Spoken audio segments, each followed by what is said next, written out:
오늘 시편의 말씀 중에는 우리에게 굉장히 익숙한 구절이 있습니다. 오늘 말씀의 제목과도 같은데요. 내 하나님이여 어찌 나를 버리셨나이까 라고 하는 그 대목입니다. 아마 여러분들 예수님의 그 십자가의 장면이 아마 생각이 나실 텐데, 이 말씀은 예수님께서 십자가에 못 박히셨을 때에 절규하셨던, 물론 예수님께서는 이제 아람어로 말씀을 하셨죠. 엘리 엘리 라마 사박다니. 그 뜻은 나의 하나님 어찌하여 나를 버리셨나이까 라고 하는 그런 의미입니다. 사실 예수님께서 세례를 받으실 때에 하늘에서 음성이 내려왔습니다. 너는 내 사랑하는 아들이라, 내가 너를 기뻐하노라 라고 하는 그 음성이었습니다. 그런데 정작 예수님께서 어려움에 처하고 죽음 앞에 놓여 있는 순간에는 하늘에서 아무런 음성도 들리지 않았습니다. 오직 예수님만 처량하게 나의 하나님 어찌하여 나를 버리시나이까 라고 하는 음성만 있었을 뿐입니다. 마치 하늘에서는 암묵적인 승인을 하는 것처럼 보였습니다. 그것은 죽어라 라고 하는 거였습니다. 죽어라. 전해지는 이야기에 의하면 우리나라 안중근 의사의 어머니 되시는 조마리아 여사께서 아들이 사형 선고를 받을 때에 수의를 직접 짜서 보냈다고 합니다. 그리고 이런 내용의 편지도 보냈다고 해요. 물론 역사적으로 이게 진짜냐 아니면은 거짓이냐라고 하는 의견은 분분한데, 진짜라는 가정하에 우리 조마리아 여사께서 안중근에게 보낸 편지 내용은 이렇습니다. 다른 마음 먹지 말고 죽으라. 옳은 일을 하고 받는 형이니 비겁하게 삶을 구하지 말고 대의에 죽는 것이 어미에 대한 효도다. 아마도 마지막 편지가 될 것이다. 너의 수의를 지어 보내니 이 옷을 입고 가거라. 어미는 현세에서 제외하길 기대하지 않으니 다음 세상에는 선량한 천부의 아들이 되어 이 세상에 나오너라 라고 하는 편지였습니다. 여러분 같으면 그런 편지를 보내실 수 있을 것 같습니까? 어떤 어머니가 아들의 죽음을 아무런 꺼리낌 없이 보낼 수가 있겠습니까? 그럼에도 대의를 위해 아들을 보내야만 했었던 어머니의 모습은 인류 구원을 위해, 그리고 죄를 대속하기 위해 십자가의 죽음으로 내보내야 했었던 하나님의 심정과도 같습니다. 인생 가운데는 큰 뜻을 위해 작은 것을 내려놓아야 할 때가 있습니다. 영웅은 자신의 삶을 자기보다도 큰 것에 바친 사람이라고 하지 않습니까? 우리 주변에서도 그렇지만 성경에 나오는 인물들 가운데에 영웅으로 불리웠던 사람들은 자신들의 삶을 큰 것에 내어놓은 사람이었습니다.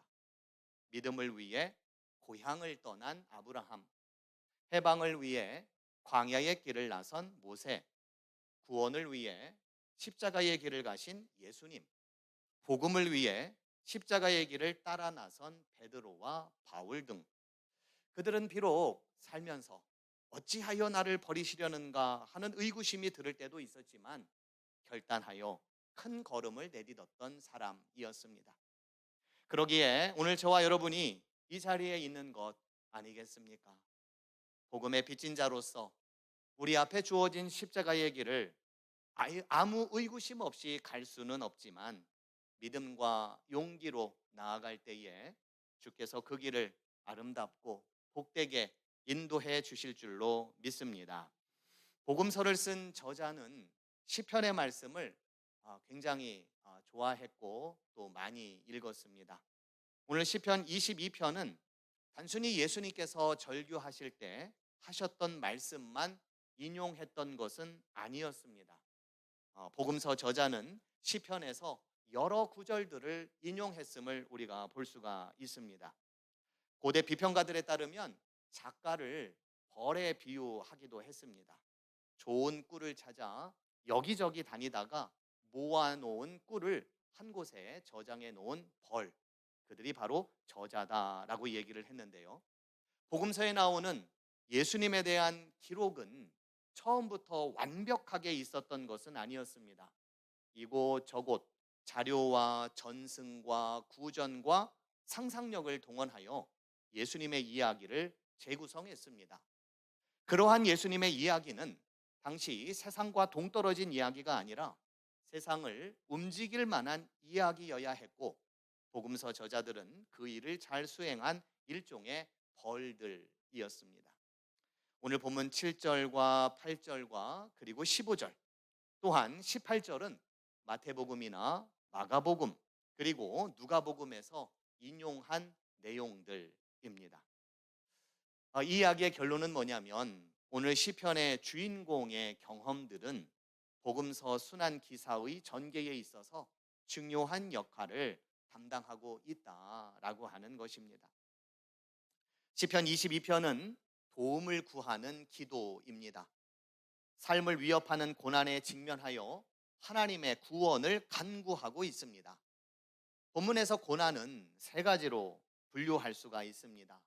하나님과의 관계에서 오는 고난, 또 이웃과의 관계에서 오는 어려움, 그리고 자신과의 관계에서 오는 힘겨움, 이렇게 세 가지입니다. 먼저 하나님과의 관계에서 오는 고난은 1절과 2절을 통해 우리가 살펴볼 수가 있는데요. 여기에는 하나님의 섭리하시는 돌보심이 결여되었다라고 시편 기자는 이야기를 하고 있습니다. 오늘 본문 1절과 2절에 있는 말씀을 제가 다시 한번 읽어드리겠습니다. 내 하나님이여, 내 하나님이여, 어찌 나를 버리셨나이까? 어찌 나를 멀리하여 돕지 아니하시오며 내 신음소리를 듣지 아니하시나이까? 내 하나님이여, 내가 낮에도 부르짖고 밤에도 잠잠하지 아니하오나 응답하지 아니하시나이다 라고 하면서 하나님의 섭리와 하나님의 돌보심이 내 삶에 있어서 결여된 것은 아닌가, 지금 사라진 것은 아닌가라고 하는 불안함, 근심, 걱정들을 우리가 살펴볼 수가 있습니다. 그리고 저자는 이웃과의 관계에 있어서도 어려움을 겪고 있는데요. 그 내용이 오늘 본문 6절부터 8절에까지 나와 있는데, 제가 다시 한번 읽어드립니다. 나는 벌레요, 사람이 아니라 사람의 비방거리요, 백성의 조롱거리니이다. 나를 보는 자는 다 나를 비웃으며 입술을 삐죽거리고 머리를 흔들며 말하되 그가 여호와께 의탁하니 구원하실 걸, 그를 기뻐하시니 건지실 걸 하나이다 라면서 지금 이웃들은 자기를 비아냥거리고 있습니다. 어디 보지 뭐 여호와께 의탁하니까 뭐 하나님께서 구원해 주시겠지, 뭐 하나님께서 그를 건져 주시겠지 뭐라고 하면서 비아냥거리고 있는 이웃과의 관계. 세 번째로 시인은 자기 자신에 대해서도 어떤 상실감 같은 것들을 느끼고 있습니다. 본문 14절과 15절에 보면 나는 물같이 쏟아졌으며 내 모든 뼈는 어그러졌으며 내 마음은 밀랍 같아서 내 속에서 녹았으며 내 힘이 말라 질그릇 조각 같고 내 혀가 입천장에 붙었나이다. 주께서 또 나를 죽음의 진토 속에 두셨나이다 라고 하면서 자신의 삶에 있어서의 힘, 이것들을 모두 다 소진되어 버렸고 상실해 버렸음을 지금 시인은 말씀하고 있습니다. 이처럼 시인은 지금 세 가지의 어려움을 겪고 있습니다. 하나님과 끊어져 있는 그런 관계, 그리고 이웃과 멀어져 있는 그 관계, 그리고 나 자신조차도 잃어버린 그 관계 속에 시인은 놓여 있다라고 하는 거죠. 여러분이라면 이런 상황 속에서 어떻게 하시겠습니까? 하나님도 없고 이웃도 없고 나도 없는 삶이라면 숨을 쉬며 살아간들 무슨 소용이 있겠는가 하는 생각이 들 정도의 그런 상황 속에서 시인은 오늘 어떠한 믿음으로 나아가는지를 우리가 함께 살펴보려고 합니다. 먼저 오늘 시인은 하나님과의 끊어진 관계에 대해서 본문 3절부터 5절에서 어떠한 시도들을 감행하는 것을 우리가 살펴볼 수가 있는데요. 그 가운데에 하나만 살펴보면 본문 3절에 있는 내용입니다. 하나님과의 관계에서 오는 끊어짐을 어떻게 시인이 애써서 극복하려고 하는지 3절에 보면 이런 대목이 나옵니다. 이스라엘의 찬송 중에 계시는 주님이라고 하는 이 말씀입니다. 이스라엘의 찬송 중에 계시는 주님. 지금 이 시인은 찬송 가운데에 임재하시고 찬송 가운데에 계시는 그 주님에 대해서 지금 고백을 하고 있습니다. 여러분, 찬양이 뭐죠? 찬양은 하나님을 경배하고 또 높이는 행위입니다. 그리고 이것은 하나님과의 관계를 깊게 하는 중요한 하나의 신앙의 요소입니다. 여러분들 집에서나 또 교회에서나 찬양을 먼저 우리가 부르지 않습니까? 예배를 드릴 때에도 우리가 찬양을 드립니다. 그것은 하나님, 이곳에 임재하여 주십시오. 이곳에 함께하여 주시옵소서. 하나님과 우리와의 관계가 멀어진 관계가 아니라, 끊어진 관계가 아니라 이 자리를 빌어 하나가 되어지는 그러한 자리가 되도록 하나님을 부르는 요청, 이것이 찬송 아닙니까? 시인은 찬송 중에 계시는 주님을 고백하면서 이제 나는 하나님과 멀어졌던 그 관계를 극복하고자 하는 그러한 모습을 살펴볼 수가 있다라는 겁니다. 찬양은 하나님의 성품과 행하심에 대한 감사와 기쁨의 표현입니다. 그럼으로써 하나님의 임재를 경험하고 또 그분의 속성과 능력 안에서 기쁨을 찾을 수 있는 아주 중요한 신앙의 요소다라고 하는 거죠. 엊그저께 중보기도 모임, 어제네요. 어제 중보기도 모임에서 제가 그런 이야기를 했었어요. 우리 모임이 형식적인 그런 어떤 시간이나 어떤 틀에 얽매이지 한번 안 해보는, 얽매이지 않는 그런 예배를 좀 한번 드렸으면 좋겠다. 예를 들면 1시간 동안 계속해서 찬양만 했으면 좋겠다. 혹은 1시간 동안 계속해서 기도만 했으면 좋겠다. 하나님께서 이렇게 찬양과 기도하는 우리를 어떻게 은혜의 자리로 인도하시는지를 우리가 시간이나 어떤 순서의 틀에 맞춰서 하지 말고 우리가 자연스럽게 한번 해보자라고 이렇게 제가 요청을 드린 적이 있었어요. 그랬더니 어느 권사님께서 그런 이야기를 하시더라고요. 저는 아침마다 1시간씩 찬양을 합니다 라고 이렇게 이야기를 하는 거예요. 저도 그렇고 우리가 한번 해보자 라고 이제 이렇게 얘기했던 건데, 어떤 분은 삶 속에서 그것을 계속해서 실천하고 계셨더라 라고 하는 거예요. 아침마다 1시간씩 찬양을 한다라고 하는 거예요. 묵상을 해보니까 우리가 과연 하루 중에 찬송가를 몇 장이나 부를까? 우리가 하루 중에 하나님을 찬양하는 그런 노래를 얼마나 부르고 있는가? 우리가 하나님과 깊은 관계를 맺기를 원하고 또 이 시인의 이 상황처럼 우리가 마치 하나님께로부터 멀어져 있고 버려진 것과 같은 그러한 상황 속에 우리가 놓여 있음에도 불구하고 우리가 찬양을 통해 하나님을 부르고 또 찬양을 통해 하나님과 관계를 회복하고자 하는 그러한 애씀이 우리에게 얼마나 있는가 하는 그런 생각을 해보게 되었습니다. 1년에 한 번 있는 생일 축하 노래를 불러줘도 우리가 얼마나 행복하고 또 얼마나 고맙고 그렇습니까? 그런데 우리가 하나님을 찬양한다는 것, 그것은 하나님의 입장에서는 굉장한 기쁨이고 또 굉장한 감격스러움이 아니겠습니까? 그 찬양을 부르는 당사자와 함께 하고 싶고 그 자리에 내가 있어주고 싶고 그 찬양을 부르는 사람과 관계를 맺고 싶어 하시는 그러한 하나님 아니겠습니까?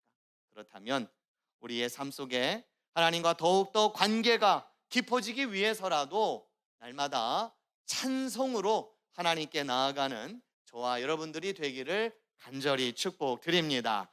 두 번째로 이웃과의 단절 가운데에 있었던 이 시인이 회복하기 위한 노력이 9절과 10절에서 나오는데요. 그 본문의 말씀은 이렇습니다. 오직 주께서 나를 모태에서 나오게 하시고 내 어머니의 젖을 먹을 때에 의지하게 하셨나이다. 내가 날 때부터 주께 맡긴 바 되었고 모태에서 나올 때부터 주는 나의 하나님이 되셨나이다 라고 말씀하고 있습니다. 우리가 앞서 읽은 본문의 내용에 보면은요, 마치 자기가 시인 자신이 나는 벌레이고 사람도 아니고 사람들로부터 조롱거리나 당하고 있고 비웃음거리나 당하고 있는 그러한 처절한 상황에 대해서 언급하고 있습니다. 그리고 다른 사람들도 자신에 대해서 하나님이 구원하시고 건져주시기라고도 하는지 건져주시는지 그냥 우리가 한번 보자라고 하는 우스갯소리나 듣고 있는 그런 상황이었습니다.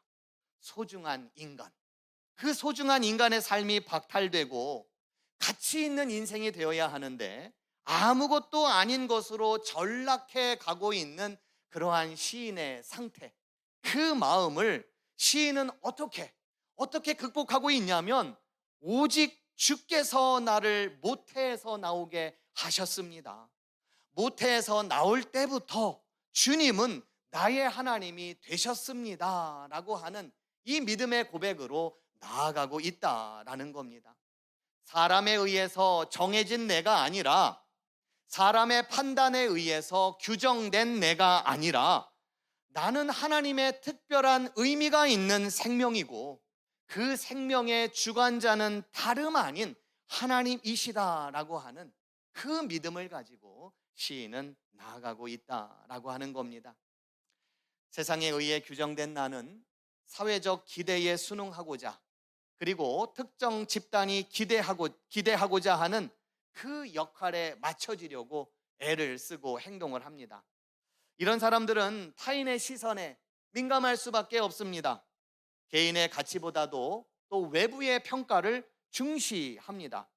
그러다 보면 내가 아니라 마치 가면을 쓴 나로 살아갈 때가 있습니다. 이런 사람들의 문제가 뭐냐면 결국에는 자아 분열을 일으키기도 하고 또 인생에 만족감이 없고 그리고 자존감이 저하되는 데 있습니다.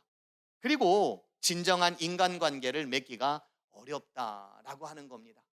무엇보다도 하나님과의 관계에 있어서도 가식적인 나로 살아가는 내가 하나님 앞에 제대로 설 수 없다라고 하는 겁니다. 그러기에 우리는 이러한 믿음이 필요합니다. 나는 주님의 것입니다.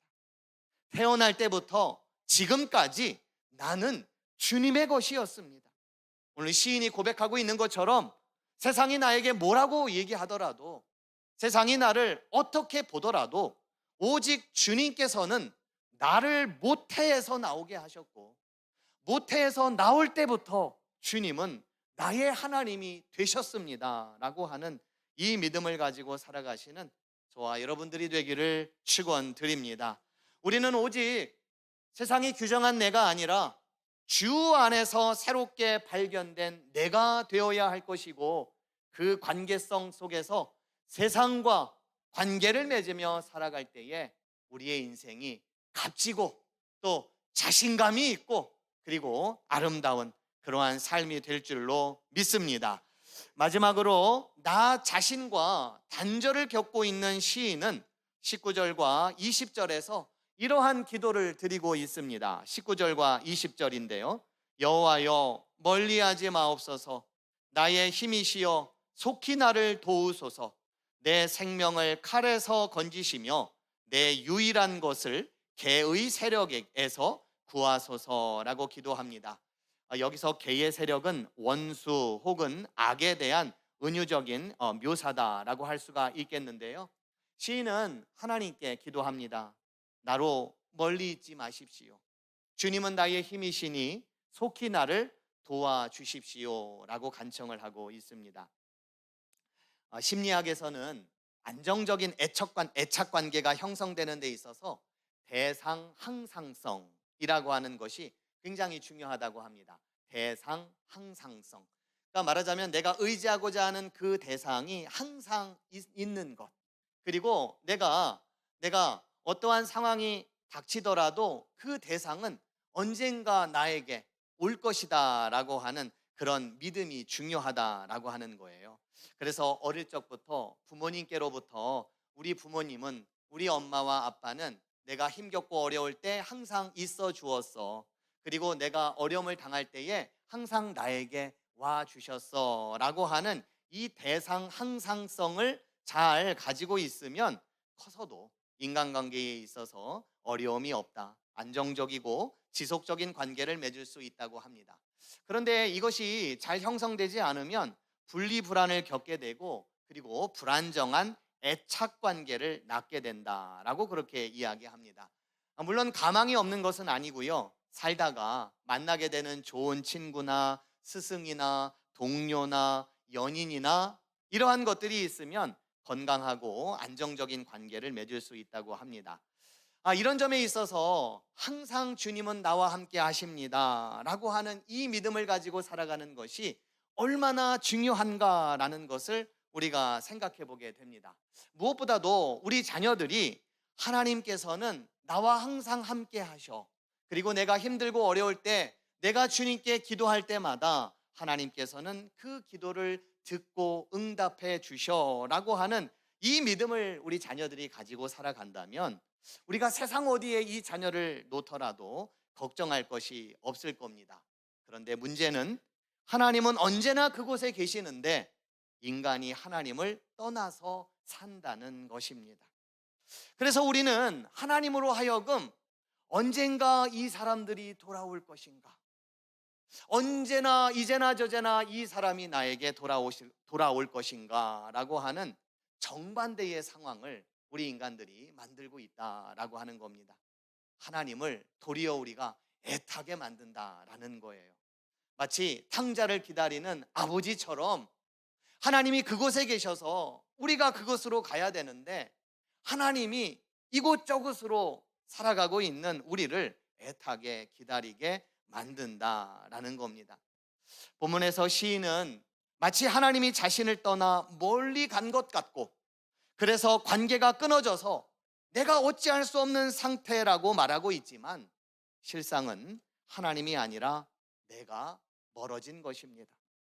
하나님은 어제나 오늘이나 동일하게 함께 하시고 존재하시는 그러한 분이신데 문제는 나의 믿음에 있습니다. 내가 주님께로 멀어짐에 있다라고 하는 겁니다. 주님이 나의 능력이 되심을 믿고 살아갈 수 있는 저와 여러분들이 되기를 축복드립니다. 내 생명을 건져주시는 주님은 항상 그 자리에 계시고, 그리고 나의 힘겨운 상황 속에서 침묵 속에 계실지라도 그러나 하나님은 나와 함께 하신다라고 하는 이 믿음을 가지고 살아가는 저와 여러분들이 되기를 축원드립니다. 외국 시인데요, God is always there 라고 하는 시인데 우리나라 말로는 언제나 그 자리에 계시는 하나님이라고 하는 제목인데, 제가 이 시를 읽어드리고 오늘 말씀을 마치려고 합니다. 언제나 그 자리에 계시는 하나님. 세상이 변하고 사람들이 변해도 하나님 당신은 언제나 그 자리에 계십니다. 변하지 않는 반석처럼 영원히 한결같은 사랑으로 우리를 바라보십니다. 어둠이 짙게 깔려 길을 잃었다고 느낄 때 희망의 태양빛처럼 당신은 그 자리에서 빛을 비추십니다. 홀로 남겨진 듯 외로울 때에도 당신은 우리를 업고 가시는 사랑의 발자국으로 함께 하십니다. 눈물을 닦아주시고 지친 영혼을 위로하시며 우리를 붙들어 주십니다. 가장 낮은 곳, 가장 깊은 절망의 순간에도 당신은 함께 하십니다. 침묵 속에서도 당신의 따뜻한 음성이 들려옵니다. 들꽃 하나에도 하늘을 나는 새 한 마리에도 당신의 사랑이 깃들어 있음을 깨닫습니다. 언제나 그 자리에 계시는 하나님, 당신을 의지하며 당신의 사랑 안에 머물겠습니다. 당신은 우리의 피난처이며 힘이십니다. 당신이 계신 그 자리가 바로 우리의 영원한 집이기 때문입니다 라고 하는 시입니다. 오늘 설교의 제목은 어찌 나를 버리셨나이까 라고 하는 제목입니다. 그러나 우리 주님께서는 나를 버리신 것이 아니라 마치 하나님께서 나를 버리신 것과 같은 그 암울한 순간 속에서도 우리와 함께 하시는 하나님이십니다. 이 믿음을 가지고 살아가시는 여러분들이 되기를 간절히 바라고, 하나님은 우리가 아플 때 함께 아파하시고 또 우리가 울 때 함께 우시는 분이십니다. 우리가 어떻게 가야 할지 길을 찾고 있을 때에 하나님께서도 우리와 더불어 그 길을 찾고자 애쓰시고 또 힘을 주시는 그러한 하나님이십니다. 언제나 우리와 함께 하시는 그 하나님이 계신 곳, 우리도 언제나 늘 함께하는 복된 삶이 되기를 주님의 이름으로 축원드립니다.